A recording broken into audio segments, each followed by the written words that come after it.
Hey guys, it's been a while, but got a new battle for you, and as you can see, it's a double battle.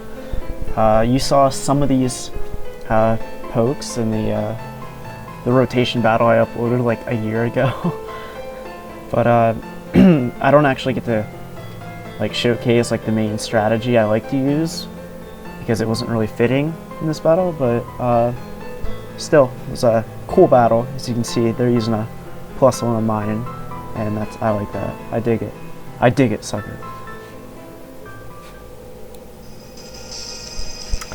Alright. So, to begin the battle, I wanted to take like a aggressive approach with my team, which, I mean, it's the first battle you've seen with this team, so that might not make a lot of sense, but like, the more I upload, it should. They start off with a Thundurus and a Gyarados, as I start off with a Nidoking and a Ludicolo. And my Nidoking is Scarf. It's Sheer Force special Scarf set. It's nothing too crazy.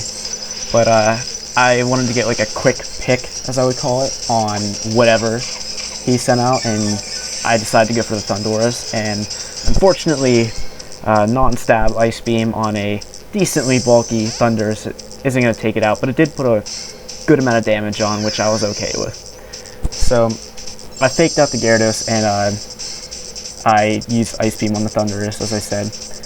And I knew the waterfall was going to come at my Nidoking, so I switched out, knowing I needed it for later, as he had a lot of electric types on his team. So I switched out to my Rotom-W, which was the perfect thing to take a waterfall for it, and I seeded the Gyarados as his Thundurus, proceeded to protect. So far everything is going exactly as planned, as I wanted it to be. So he sees my Rotom-W and he switches out his Gyarados in for his Minun. I wasn't sure exactly how he was going to play the Minun. I saw the Minun and I assumed he was going to have his Plusle because of their abilities. But, you know, people like to play them differently. You know, you don't know generally, like, which one's going to be the support role and which one's going to be the attacker, or if they're both attackers or what, you know, they could do anything. So, I used the Scald, or not the Scald, a Hydro Pump to take out the Thundurus. I don't think the critical hit mattered. I think it was low enough that the Hydro Pump should have taken out anyway. And then I just used the Scald on the incoming Pokemon. I didn't even care if he kept his Gyarados in because of a possible burn, and I knew it couldn't do anything to my Ludicolo either. So it brings in the Plusle, which is kind of expected.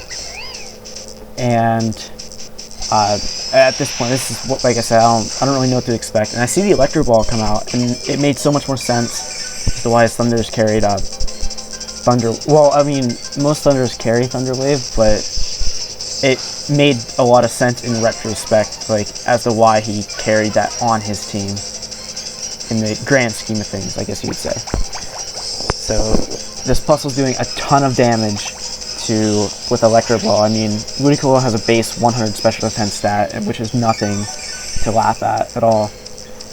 And this Minun's carrying Electro Web, which is cool to lower both opposing Pokemon's speed. So, like, the strategy's cool. I really liked it. That's why I wanted to upload this battle, actually. I thought it was I don't know if this is like a standard take on it or not. I don't really look into Minun and Plusle all that much, but I thought it was cool. It was the first time I saw it. It's the first time I've been playing Pokemon in a while, too, so I'm kind of behind on some things.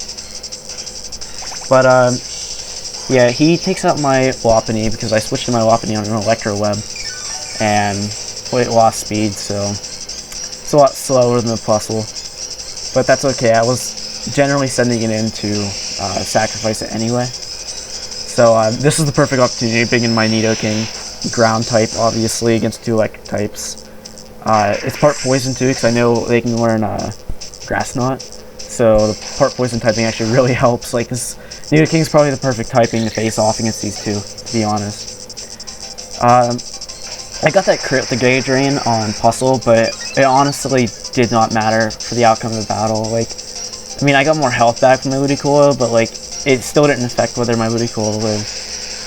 And the only thing that might have changed is I might have used Earth Power instead of Sludge Bomb, but again, you're gonna see by the end of this, like, it didn't matter at all what happened, because my Nidoking doesn't even take out the Gyarados with Sludge Bomb, like my Rotom-W does all the work. So, whether I used Earth Power, Sludge Bomb, it didn't matter. At this point, it was a done deal, which, I mean, sounds cocky, but as you can see, that's what happened. And he must have been running a bulky Gyarados, which I would understand completely, because again, you know, he has so much speed dropping moves on his team. Like, he has a Thunder Wave on his Thundurus with Prankster, and then he has Electro Web on his Minun. So I'd probably run a bulkier Gyarados too, but I was still shocked that my Rotom-W outsped the Gyarados. I'm wondering if it had a minus speed nature, because like they were definitely EV trained. That Plusle would not do that much damage if it was not properly EV trained, and I'd like to assume all of his Pokemon were EV trained. But yeah, that was the battle. I hope you guys enjoyed it, and I'm gonna try to upload more frequently now. Like, I'm in college now, and not to say I have like a ton of free time, but I guess I have a bit more free time than I did in the past, or at least a bit more privacy to do this kind of thing. But yeah, thanks for watching, and I'll see you next time.